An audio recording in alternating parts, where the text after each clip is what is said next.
Hey Noel, Greg from Radio 1. We've heard Liam talk a lot about that night in Paris. Obviously, the split came after that, but we've not really heard your side of things from that night.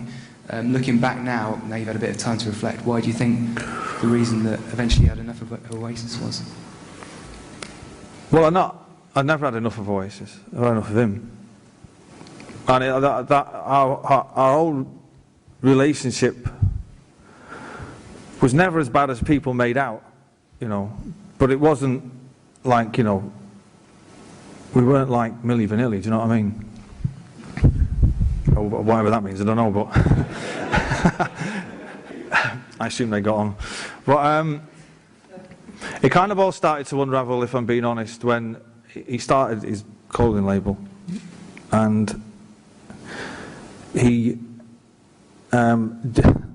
demanded that in the Oasis tour program that he be allowed to advertise it, which I was against, because I didn't think that it was right for him to be flogging his gear to our fans. And there was a massive row about that. And it kind of went back and forward for a bit, as I remember it. And in the end, I said, "All right, well, if you want to advertise in the program, how much?" And he couldn't get his head around that. And I was like, "Well, if you know, Electrolux kettles, you know, want to advertise kettles in the tour program, they pay us money, right? So how much are you going to pay me?" And he hit the roof, and it slowly went downhill from there. And the night in Paris, it was, you know, he didn't turn up to the V Festival gig, you know. He claimed he had laryngitis, but whatever, you know. And there was a lot of bad press around that. And in his own head, he thinks that I'm some kind of fucking puppet master who controls the media in England. So we get to Paris, and he starts saying, and he's reeling off journalists' names, and some of you are in this room.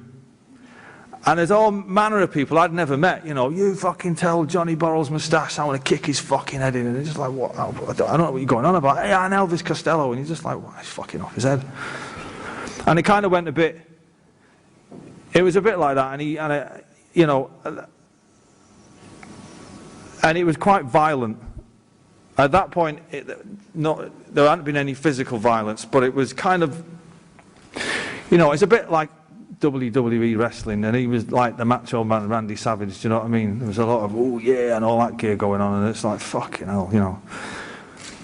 And I'll never forget, there's all this kind of toing and froing going on, and I'm looking at Andy, who's sat there, constantly counting how many shoes he's got on, not saying a word, and I'm like, fucking hell, you know what I mean? And he didn't say anything. And Liam kind of does the, "Well, fuck you, and fuck you, and fuck you," and all that again. And he kind of storms out of the dressing room, but on the way out, and I'm glad it never ended like this, on the way out he picked up a plum.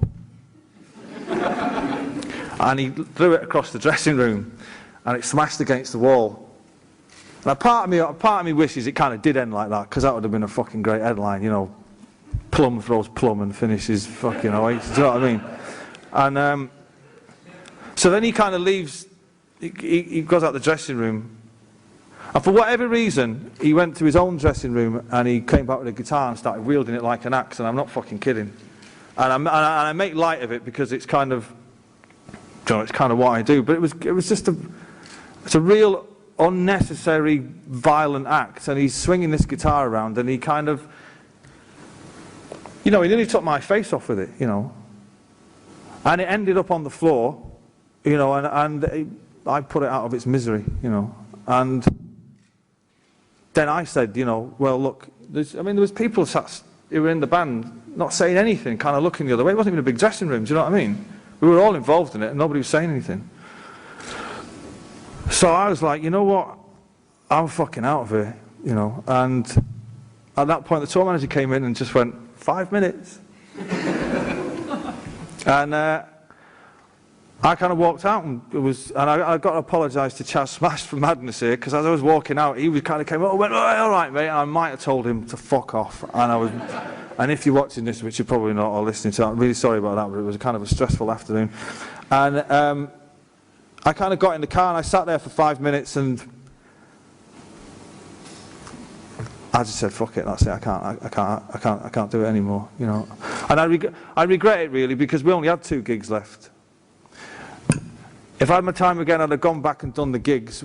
That gig would have been dreadful because he was out of his mind, you know. I'd have done that gig and I'd have done the next gig and we'd have all gone away and we could have probably discussed it, what we were going to do. We may never have split up, we may just have taken a hiatus and we could have all gone and done our other thing, but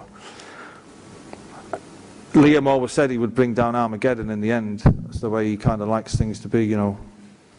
And there you go. And it's a shame because I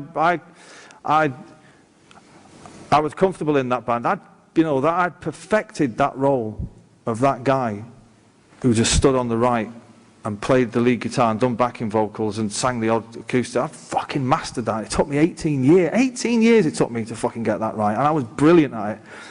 And if anybody came to the last tour, you'll know, I mean, I was fucking great. But you know, at the end of the day, he's obviously not, he doesn't like me, you know, but he doesn't like me in a violent way. I don't get on with him, you know what I mean? But he kind of takes it to a level which, for me, there's no point in being in a band with people who you fight with. What's the point? You know, just go on and do bigger tours and make more fucking money, you know, and then just always be arguing about shit, you know, it's just nonsense. So I kind of did everybody a favour, you know, and I left and I spoke to Gem since and Chris Sharrock. I haven't seen the other 2, and there we go, and here we are.